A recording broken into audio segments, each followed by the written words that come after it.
Sziasztok, kacsa vacsora, második epizód. Folytatódik a kacsa ételek készítése, avagy mindent a kacsákról. Először, még mielőtt belevágni, megmutatnám az ünnepek legszebb hangját. Ez az. Ugyanis vörösbor is kell hozzá, jó? Mert hogy egy szilvamártást készítek, ami nem csak kacsához, szárnyasokhoz, sült pulykához, marhához, csirkéhez, és akár a disznóhoz is tudtok használni, hanem megmutatom ugye azt a technikát, amivel a feldolgozott részeire szedett kacsát tovább készítem. Jelen pillanatban a melléből fogok ételeket készíteni, és ugye emlékeztek, az egész kacsát szétszedtem részeikre, majd az alkatrészeket külön-külön lecsomagoltam. Most az alkatrészekből a kacsa mell lesz feldolgozva, úgyhogy ajánlom mindenkinek a videókat, már csak azért is, mert hogyha az összes videót megnézitek, és föl is iratkoztok a csatornára, akkor nyomon tudjátok követni a kacsa minden részéből elkészült ételeket. Ugyanis nem csak levest, mártást, tésztát, sültet készítek belőle, hanem például ilyen ünnepi fogásokat is. Tehát krokett, ezt nem én csináltam, ezt vettem, szilvamártással ezt mi fogjuk csinálni, és kacsa sülte lesz a mai tananyag.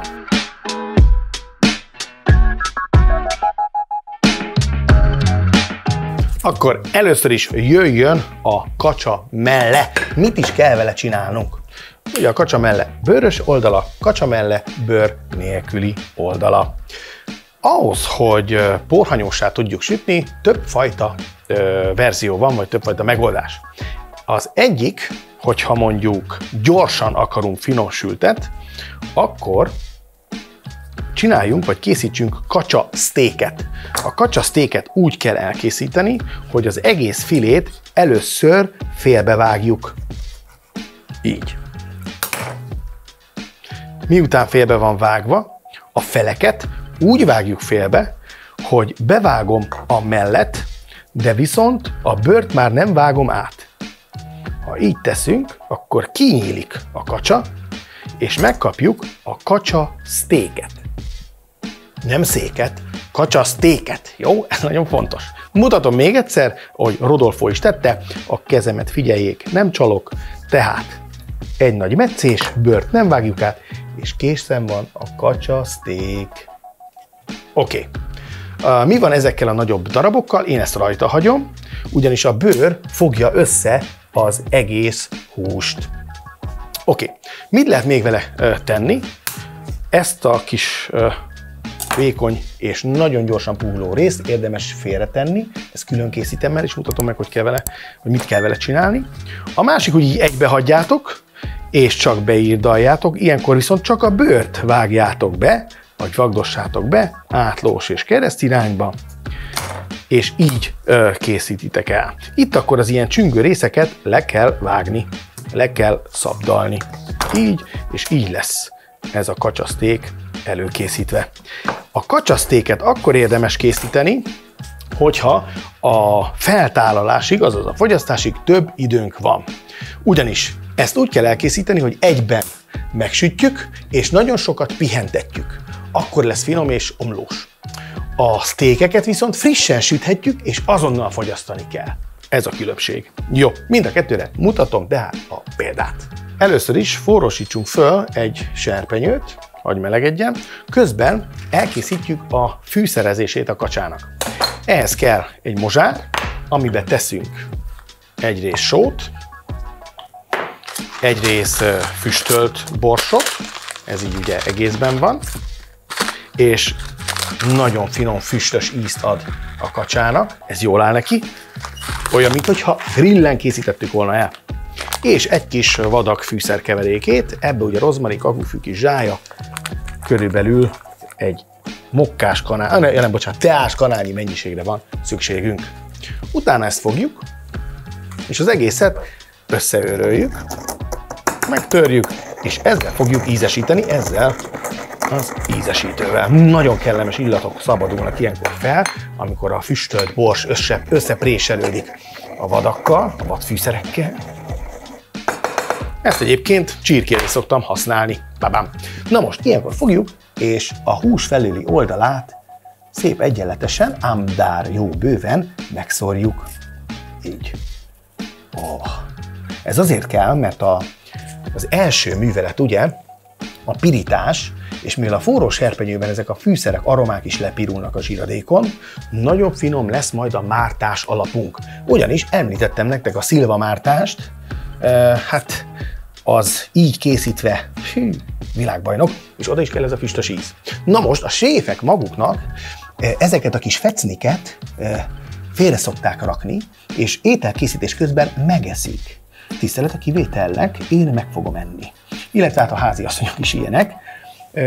Kóstolgatunk közbe. Jó, itt a meleg serpenyő. Jöjjön bele először is egy kis zsíradék, ami ugye az a kacsa zsír, amit már az előző részben én megmutattam, hogy hogyan is kell kisütni gazdaságosan.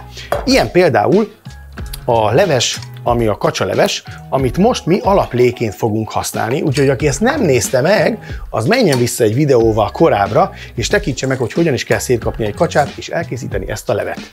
Jó, ha jó forró a serpenyő, mehet bőrrel lefelé bele a steak. Ugye itt mind a kettő steak, az egyik egy szeletben sül, a másik pedig egészben. A lényeg, hogy mind a kettőt jól süssük körbe, erősen, hirtelen. Hogy ne csapkodjon, fedjük le. Ilyenkor már leállíthatjuk, és szépen hagyj piruljon meg.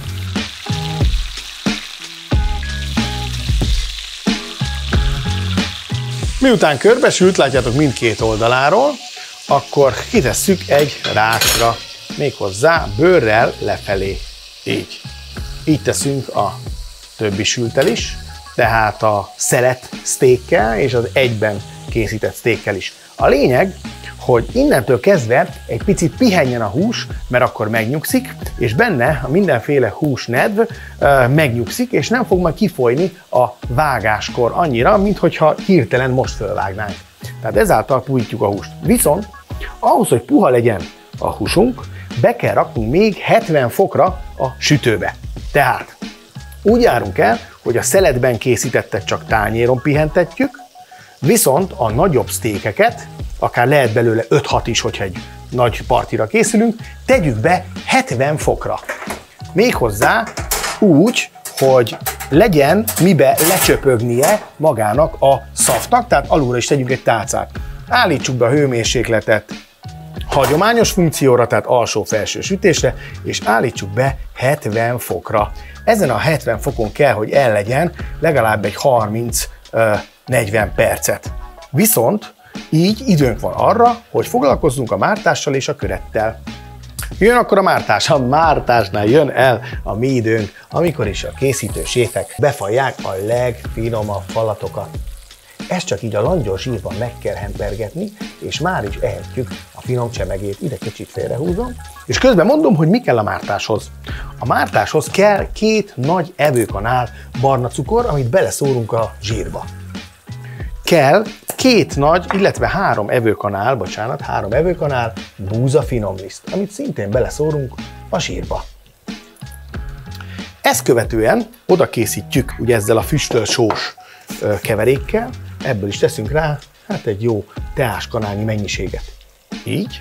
Na, ha ez megvan, akkor jön a szilva miatt a csavar.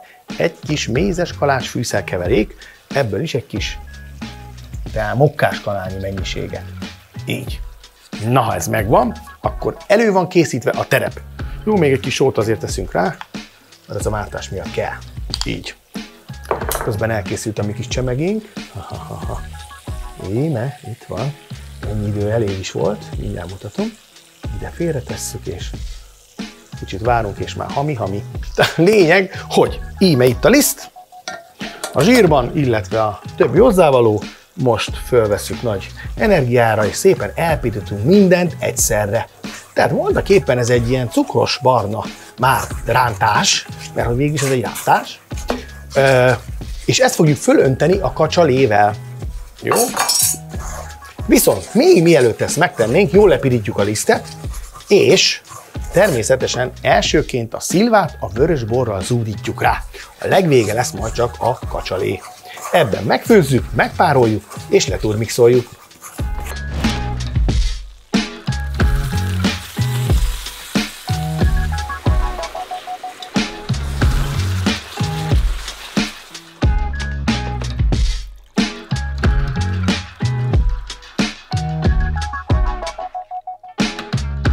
Hát amíg a mártás rotyog, addig kisütöttem a krokettet. Ennek a lényege az, hogy ha vesztek ilyen kész krokettet, és kacsazsírba sütitek ki, hát nincs az a krokett, ami ne lenne finom. Tehát tényleg így van. Hát jó, kalóriadús, de viszont ízben, isteni. Szóval eddig ezt csináltam, kisütöttem a kroketteket, ez jó a szilvamártáshoz és a kacsához is. Ami még egyébként nagyon fontos szabály, hogy látjátok, kevergetve, fedő alatt néha kevergetve főzöm a szószt, ezt ugye most már legalább 25 perce fő, azért kell ennyi ideig, bár a szilva hamar készen van, hogyha ilyen mirelitet használtok, mint én, mert a bornak, az alkoholtartalmának el kell, hogy párologjon, és ez csak főzéssel lehetséges. No most, miután ez elment, onnan fogjátok érezni, megkóstoljátok, akkor már nem érzitek benne ezt az alkoholos ízt, akkor leállítjátok, adtok hozzá 2 evőkanál szójaszószt, nem sót, hanem szójaszószt, ez is az ízek fokozására alkalmas, így ünnepek derekán, és az egészet elkeverés után leturmixolom, azaz készítek belőle egy krémes mártást, jó? És ezzel meg is vagyunk tulajdonképpen. Fogom, beleteszem ebbe és leturmixolom. Turmixolás után kaptok egy ilyet. Egyébként le is lehet fagyasztani. Pulykához, mondom, kacsához, libához, marhához, isteni. Savanykás a szilva miatt, édes a barnacukor miatt, a jó fűszerkeverék miatt pedig aztán az íz az pedig egy bomba. A lepirított liszt, ott van a libazsír, kicsi szója és só. Hát, megmondom őszintén, nem kívánok nektek jobbat a ünnepekre sem, de egyébként nyáron grillezéshez is kiváló. Ma sem sikerült rosszul. Oké. Akkor jön a kacsa. Na hát ugye ez a csemege, ez meg úgy működik, hogy itt van ez a kis laza rész. Nézzétek, milyen szép rózsaszín, majd megmutatom. Így, nincs kiszáradva, de át van már sültve. Beleteszed így a mártásba, megmártod, lecsöpög és ham.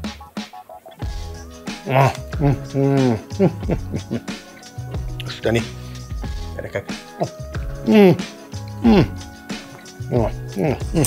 Na jó, szóval tényleg jó, de ne nézzük, hogyan lesz ebből megtálalt étel. A tálalásnál pedig annyi, még, hogy a kacsapecsenyét visszahelyezitek abba a kis zsírba, amivel a krokett is sült, csak egy ilyen meghempergetésnyi időre. Így. Szép színe is lesz. Ugyanígy teszitek a sztékekkel is. Beleforgat. Kivesz. Beleforgat. Kivesz. Kicsit körbe. Így. Ezzel át is melegszik, illetve hát ugye átlangyosodik. És annyi a dolog, hogy a tányérra tegyük. Hogyan tegyük a tányérra? Na, mutatom. Mivel pihent a hús, ha fölvágom, nem fog a vér kitódulni belőle, viszont kellően puha és szaptos lesz a közepe. Úgy kell csinálni, hogy vágtok, tehát ugye így van hosszába.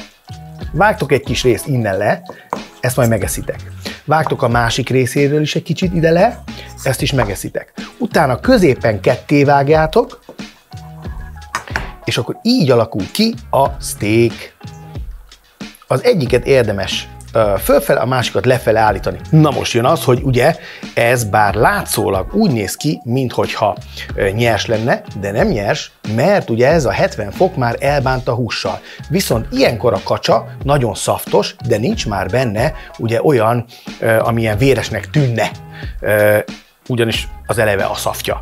De így, ilyen állapotában nem csak, hogy kívülről ropog, de belülről nagyon szaftos is a hús. Tehát a villával vágva, villával nem lehet vágni, de a késsel vágva, a villával fogyasztva nagyon omlós húst kaptok. Ráteszitek a tányérra, úgy, hogy kvázi így egy kicsit hosszában kiegészítse egymást a kacsamell, akkor jön egy kanál, amivel a szószt picit fölkavarjátok, így, és már is mellé teszitek, vagy mellé tehetitek úgy, hogy ne csöpögjön lehetőleg el, vagy egy helyen terüljön el a szósz. Hogyha több szószt akartok, akkor tegyétek több helyre, ha viszont több helyre raktok, akkor rakjátok legalább 3 helyre, azért, mert a páratlan számú díszítés az mindig nagyon előnyös a tányéron. Nézzétek meg, már is jobban néz ki. Na most, úgy folytatjuk a tálalást, hogy a leeső darabokat természetesen megesszük. Így. Na de ez csak otthon. Ezt követi pedig a krokett. Hát ezt rátok bízom, hogy mennyivel tálaljátok, de ezzel a krokettel nincs semmi baj, én meg tudnék belőle enni vagy 6-ot. Így. Jó. Tehát ez az alapverzió. Amikor ez megvan, egy másik kanál segítségével adtok hozzá még egy kis zsírt, de csak ide a tetejére pár cseppet. Ebből a kis kacsa zsírból. Így. Amit még rá kell ejtenetek, az egy pici szójaszósz. Így. Ide a tetejébe. Ez az. Így. Így ízben még jobban oda tudjátok pattintani. Vesztek egy kis rozmarin szálat, ha nem is ekkorát, de még egy kicsit, ez mindenkinél szerintem, vagy többségében lehet otthon, ezzel nyugodtan tudtok díszíteni, nagyon egyszerű, és nézzétek meg, csupán azzal, hogy szépen helyeztük el a tányéron, már is szinte egy éttermi stílusú képet kaptunk, illetve tányért. Ha még akarjátok fokozni, akkor van például itthon egy kis ilyen durva szemű só, az, amiben tettem egy kis rozmaringot egyébként, azzal még itt a tetejét meg tudjátok szórni, ugyanis a szója és a só keveréke kellően meg fogja ízesíteni belül is a kacsát. Jó, mert ugye hát ezt nem pácoltuk, ezt frissen sütöttük. És ne felejtsetek el természetesen feliratkozni a csatornára, mert akkor nem maradtok le a következő epizódról sem, amikor is kacsacombot készítek. Sziasztok!